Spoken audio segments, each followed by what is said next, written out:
મુખ્યમંત્રી ભૂપેન્દ્ર પટેલે રાજકોટ જિલ્લાના ગાયત્રી આશ્રમ ગધેથળ ખાતે ગુરુ પૂજન કરી ગાયત્રી મંદિરમાં શીશ ઝુકાવ્યું હતું અને આશ્રમના મહંત લાલ બાપુના આશીર્વાદ લીધા હતા।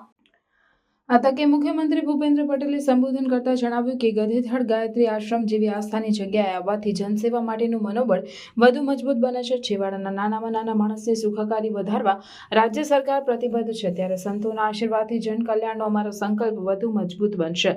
તેમણે વધુમાં ઉમેર્યું કે પૂજ્ય લાલ બાપુ સમા ગુરુવર્યના માગશર પૂર્ણિમાના દિવસે આશીર્વાદ મેળવવાનો અવસર પ્રાપ્ત થયો છે।